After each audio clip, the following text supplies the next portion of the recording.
When you think about businesses like Allbirds or Skims that are selling through the roof, sure, you think about a great product, a cool brand, and brilliant marketing. But what's often overlooked is the business behind the business that makes it all possible. For millions of businesses, that's Shopify. Nobody does selling better than Shopify, the home of the #1 checkout on the planet. With Shop Pay, you can boost conversions by up to 50%, meaning fewer abandoned carts and way more sales. Whether your customers are scrolling online, strolling through your store, or browsing social media, Shopify ensures you're ready to sell wherever they are. It's no secret, businesses that want to grow, grow with Shopify. Upgrade your business and get the same checkout Allbirds uses. Sign up for your $1 per month trial period at shopify.com/DAX, all lowercase. Go to shopify.com/DAX to upgrade your selling today. Shopify.com/DAX. The Avengers radio series, a cultural phenomenon in South Africa back in the 1970s. South Africa was a country with no national television service. It wasn't until 1976 that the country would get its first taste of television broadcasts. But before that, radio was the primary medium of entertainment and information for the masses. This was the context when The Avengers, a British spy FI series, made its debut on South African radio and became a cultural phenomenon. The Avengers was a British television series that originally aired from 1961 to 1969. The show revolved around the adventures of John Steed, a suave and sophisticated secret agent, and his various female associates. The series was a unique blend of traditional spy thriller elements with science fiction and fantasy, which set it apart from other shows of its time. While the series was hugely popular in the UK and had also made a significant impact in the American markets, being one of the rare British series given a network transmission slot, it was virtually unknown in South Africa. This was primarily due to the lack of a national television service in the country until 1976. However, as a film series, The Avengers was able to gain some exposure in South Africa through film rentals. But it was the launch of the radio series that truly brought The Avengers to the masses in South Africa. Come and listen at www.myclassicradio.net.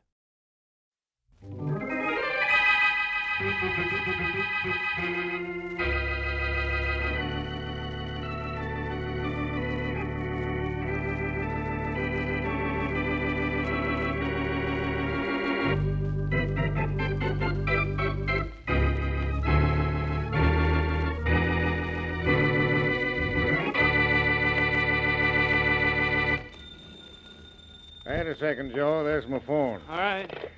Arden's Meat Market. Good morning. Good morning, Mr. Arden. I think you have a lamb roast for me today. This is Mrs. Brown. You can have anything you want, Miss Brown. You know that. Anything I have, you can have. How many pounds? Oh, 11 or 12. I'll fix you up and send it right over. Thank you, Miss Brown. Goodbye. Goodbye.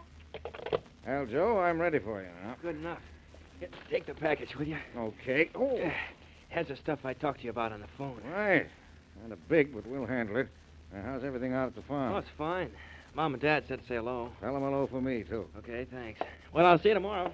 Goodbye, Joe. Goodbye, Mr. Arden. Oh, this is going to be something to carry into the back room. Hey, Bill, open the door. What's the matter, Arden? Can't you? Oh, here, let me help you. Oh, no, it's all right. I'll just dump it on the table here. Okay. Joe is just here, huh? Yeah. Now, come on, let's open this thing up. You better close the door first, though. That's all closed. Boy, that's some big package the kid lugged in this time. Well, let's see what's in it. Hey, those gold candlesticks alone ought to sell for plenty. They cost me plenty, but they're going to cost somebody else more. Oh, look at this here. A bracelet. Wow. Hey, get a load of those diamonds. Yeah. We'll get a load of dough for that bracelet when we sell it to some sucker. Yeah. What else did Joe bring us this time? Yeah, look at what's in this case. Hey, pearls. Matched pearls. The best-looking necklace I've seen in years. That's not bad. What we get for it won't be bad either. Joe delivered the goods again, didn't he, huh? Yeah.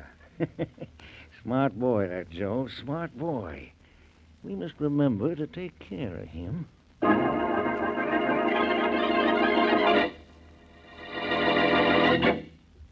And now on to Dick Calmer as Boston Blackie. Enemy to those who make him an enemy. Friend to those who have no friend.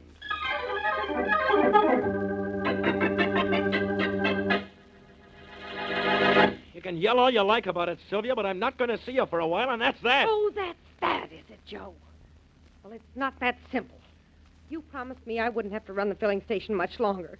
Do you think I like this kind of life? Things will be all right for you and me one of these days. Only not now. I'm in a spot. Joe, what is it? What's the matter? I don't want you to know anything about this. I want to know why you're running out on me. I'm not running out on you. I'm just not going to see you for a while. I may even have to go away. For what? Why? Sylvia, I can't tell you why. Somebody outside wants gasoline. Let him go someplace else.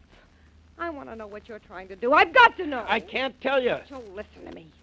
I've worked like a slave for 3 years in this place. I've saved my money. I've done everything I could so that we could get married and have a little security in back of us. I'm not going to let you walk out on me like this. Why doesn't that guy out there go away? Sylvia, I'm not walking out on you. I'm just taking a vacation. Call it that. You can call it that if you want to. I say you're trying to get rid of me. I'm not. We just can't get married now. In fact, it's not even right for us to see each other for a while. Sylvia, go on out and see what he wants. Have you walk out the back way? Okay, I'll go out, Joe. But if you do walk out on me, you'll be awful sorry you did.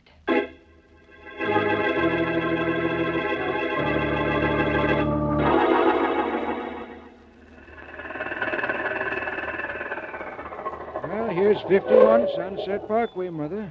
This is where Boston Blackie's supposed to live. The old Model T made it, didn't it? John, are you sure we should go to Blackie? We gotta see him. Well, look, we're in luck, Mother. There he is, standing over there talking to that girl. Recognize him from his pictures. Well, maybe we shouldn't have come, John. Now, Mother, I must talk to him. You know that. That Blackie's a real nice-looking fella. He certainly is. Well, I'm going to call him. Oh, Blackie? Boston, Blackie. Are you calling me? Yes, please, could I see you a minute? Yes, I guess so. Excuse me, will you, Mary? Of course, sure. You want to see me about something? Yes, name's Barton, Blackie, John Barton, and this is my wife, Martha.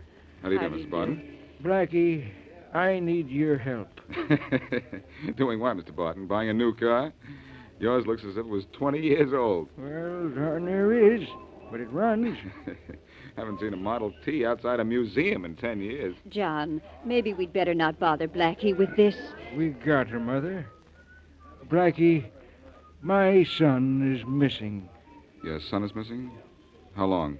Been gone for 24 hours. He's an adopted son, Blackie, and a little wild. But he's a good boy. He's never done this to us before. Well, it's probably not serious.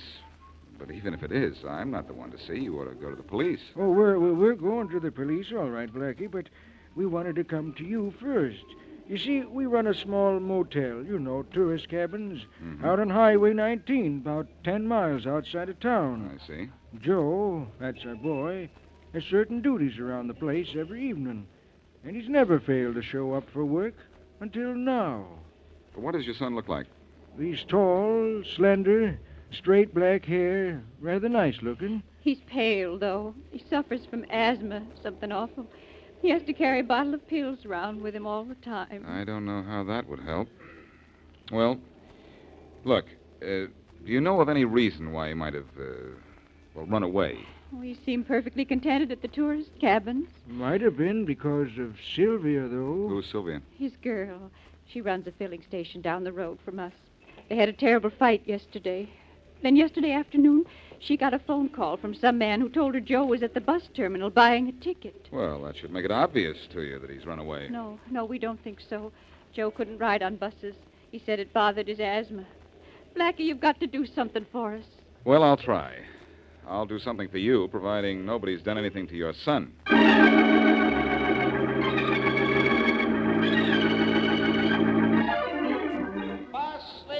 Ramp 6 for Buffalo, Cleveland, Chicago, and St. Louis.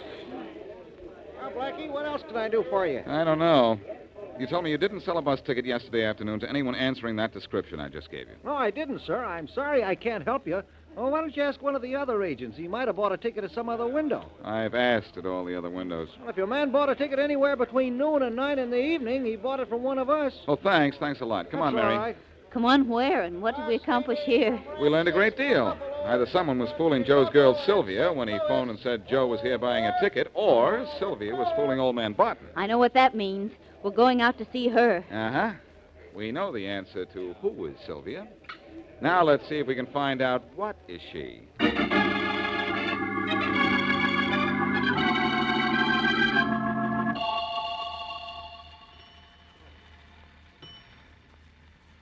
There you are, mister. Tanks full. Thanks, sister. Here's your money. Check your oil? No, thanks. Water? Battery? No. Hey, sure you got the cap and the gas tank good and tight. That's the first thing I learned in this business, mister. Okay. So long.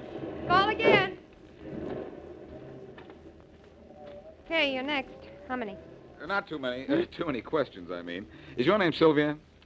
Yeah. Well, I'm Boston Blackie. This is Miss Wesley. Hello, Well? Sylvia. Boston Blackie. Oh, I heard of you. You too, Miss Wesley. Well, thank you. Look, Sylvia, you're Joe Barton's girl, aren't you? I was, till yesterday. How'd you know? His mother and father told me. They're afraid something's happened to him, and I'm trying to find him. Well, he'll be easy to spot if you get close enough to him. He's always taking a pill for his asthma. He never goes any place without a bottle of those pills. They don't do him no good, though. Look, Sylvia, did Joe give you any reason why he had to run away? Yeah, he did, kind of. He said he was in a jam. What kind, Sylvia? Did he say? No, Miss Wesley, that's all he said. But he acted scared. So I guess he is in a jam, a bad one, too. That's getting more obvious every minute. Who phoned you and told you Joe was buying a ticket at the bus terminal? I don't know. He didn't say. Would you recognize the voice if you heard it again? Maybe. I'm not sure. It's a funny thing, though. While the guy was talking to me, I heard a clock strike 3, but it was 4 o'clock. Mm-hmm. Oh, fill her up, will you? I think it'll take about 12 or 13 gallons. Okay, check your oil, battery, water. Yes, you might as well. Say, how far is it to the motel that Joe's dad and mother run? 2 miles. Take the back road to save time. Nobody travels it, but it cuts off about half a mile. Thanks. I won't ask, Blackie. I know. That's where we're going next.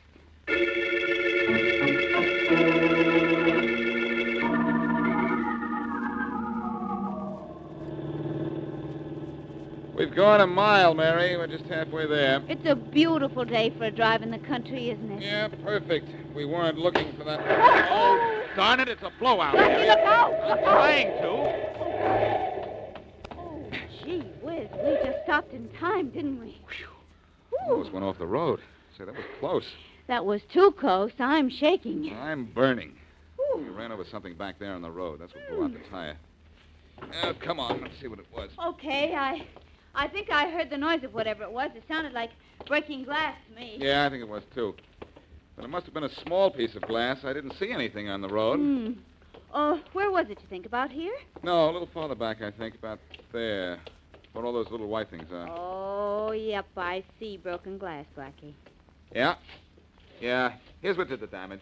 It was a bottle, a small one, too. But the bottom stayed in one piece. That's what cut through the tires. Blackie, look.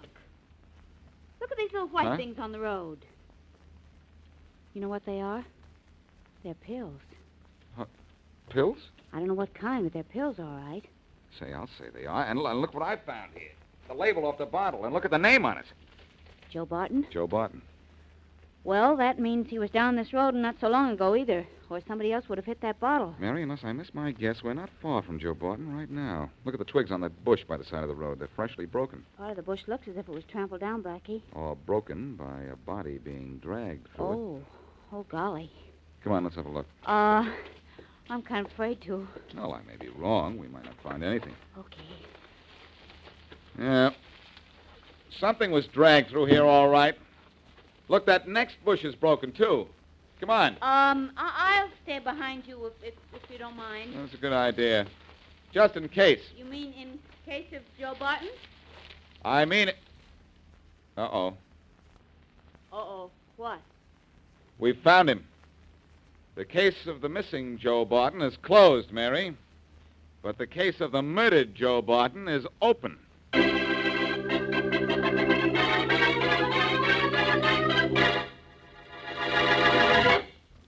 And now back to Boston Blackie.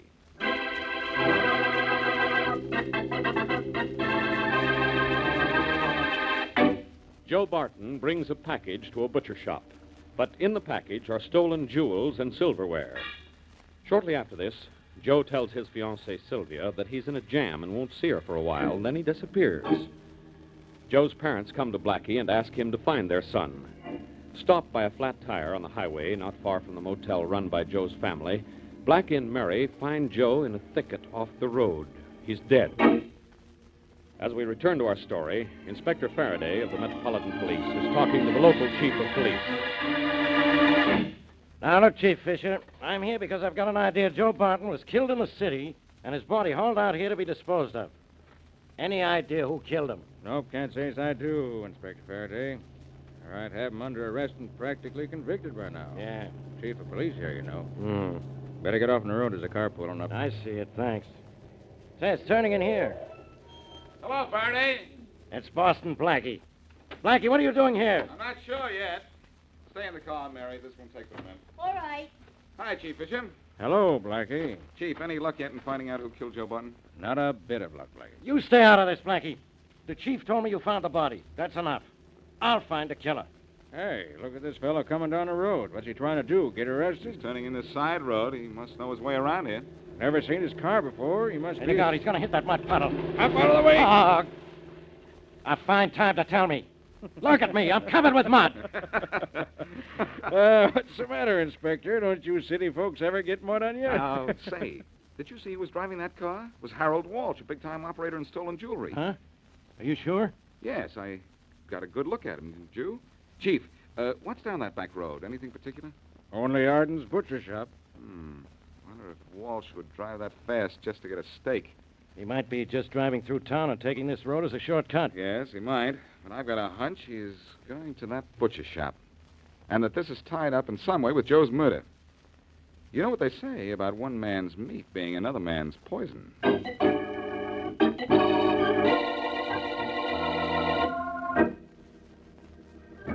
All right, Mr. Walsh. You want the candlesticks and the bracelet and the necklace. That'll be 10,000. No good, Arden. That's too much. 10,000 is my price.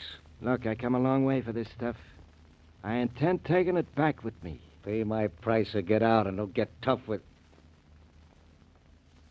Put that gun away. I will, when we've made our deal. If you won't take reasonable dough for it, I'll take it for nothing. And you don't dare squawk. Keep your hands off that stuff. Oh, you got a gun too, have you? Drop it. I said drop it. The next time I shoot, I won't miss. That's a good boy. Now turn your back and face the wall. That's nice going. How was that, eh? You crept up in back of him awful quiet, and you sure hit him awful hard. The guy's got a hard head on him. Think I bent this piece of pipe on it. Come on, let's pick him up and get him out. Hey. Wait a minute. What's the matter? Buddy. You hit him too hard, Bill. He's dead.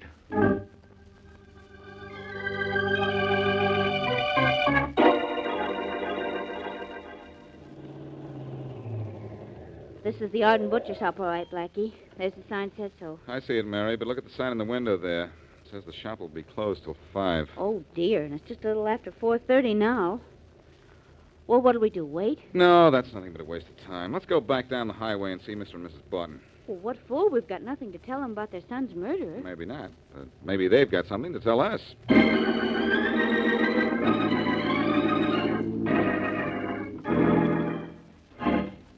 Eve, push harder, Bill. We'll have Walsh in his car over the cliff. I'm pushing as hard as I can, Arden. Hey, you sure you got the car out of gear? It's out of gear and Walsh is behind the wheel just as if he was driving. This'll look like an accident, sure. Yeah, there she goes, over the cliff. Look at her go. Yeah, that's some drop, huh? That's some drop. That's that.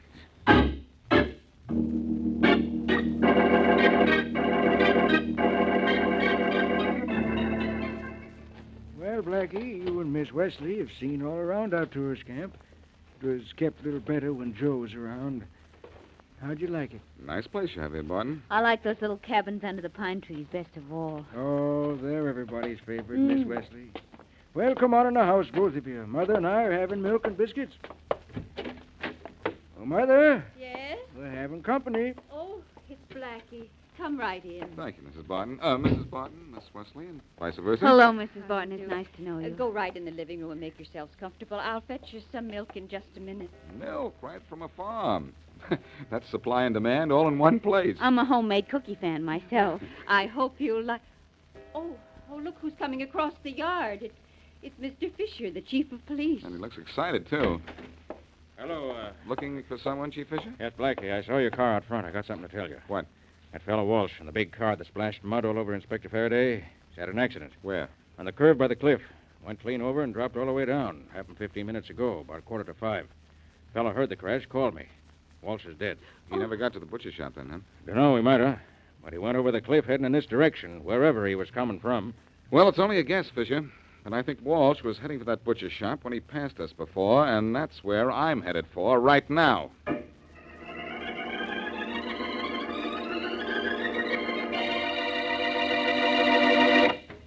Hey, Bill, where are you? Right here, Arden. What's up? We're closing up this butcher shop. I think we better get rid of that stuff in the back. I'm nervous about Walsh. Why be nervous about him? Looked like an accident, all right. Maybe so, but let's lock up and blow the joint. Boston Blackie's in town, so's Inspector Faraday, both working on Joe's murder. Hey, wait. I'll lock up this front door. That's it. I'll pull down the shades and let's go in back. Come on, make it snap. Hey, you sure have the jitters all right? Well, I won't have as soon as we get that stuff out of the back room. Yeah, what are we going to do with it? I don't know. Come on in back and let's figure out what to do. Okay. Close the door. Sure. Yeah, maybe we should let Walsh have that stuff at his price. Now we wouldn't do so much worrying about it right now. Maybe. Hello, boys. Huh? Who are you? Boston Blackie. You know me, don't you, Arden? Yeah. How'd you get in here? The outside door was locked. With a lock an amateur could pick, and I'm no amateur. What do you want? I want to know why your store was closed just before 5 this afternoon. Why? Because a man named Walsh went over the cliff in his car just before 5 this afternoon, and he was dead before he went off the road. And I think you, Arden, and your friend here killed Walsh and pushed him and his car off that cliff. What's more, I can prove it. Bill, Blackie isn't bluffing. You'd better... Oh, you play with knives, do you, Bill? Yeah. Play with this for a while. Oh. All right, Arden. Do you want some of the same treatment I just gave Bill? Don't try to give it to me, Blackie. I'll give you a little medicine from this gun. Oh, you play with guns, do you, Arden? Sure, except when he drops them on the floor, Blackie, like now. Chief Fisher, where'd you come from? Coming back here. Came in with Blackie and kind of waited around a bit. Nice work, Chief. Drop that gun, Arden. Don't make me do nothing I'd like nothing better than to do. Yeah. That's being a nice boy. I'll take care of these two now, Blackie. I heard enough to prove to me they're the killers we want. Good. Make Mr. and Mrs. Barton feel good, Blackie. Run up and tell them that we've caught their son's killer.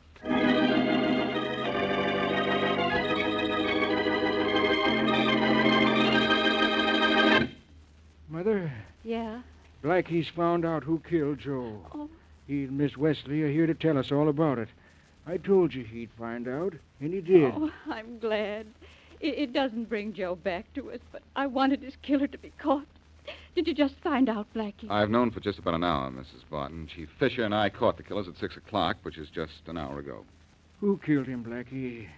And why was he killed? Well, Mr. Barton, you thought your son Joe was a good boy. Well, he was and he wasn't. But I'll start from the beginning. It'll be easy to explain that way. What do you mean my Joe wasn't a good boy, Blackie? Mrs. Barton, he was mixed up in the sale of stolen goods. He was in a racket. I found thousands of dollars worth of stolen jewels and silverware in Auden's butcher shop where Joe took them for Auden to... Well, go on, Blackie. I'll go on, Mary, but I'm going to have to change what I was about to say. Why, what do you mean, Blackie? It seems I was a little wrong about who killed Joe Barton. I thought it was Auden and his friend Bill, but I don't anymore.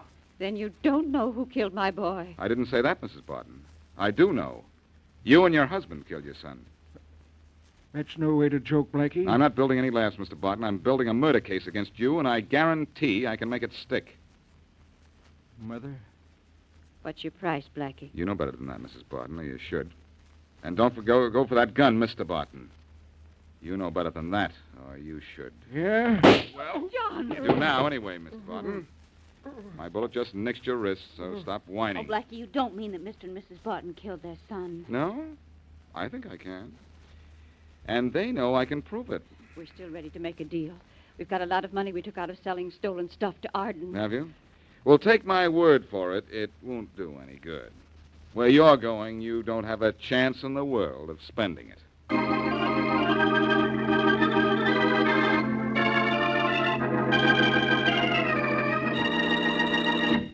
Blackie, it's question time.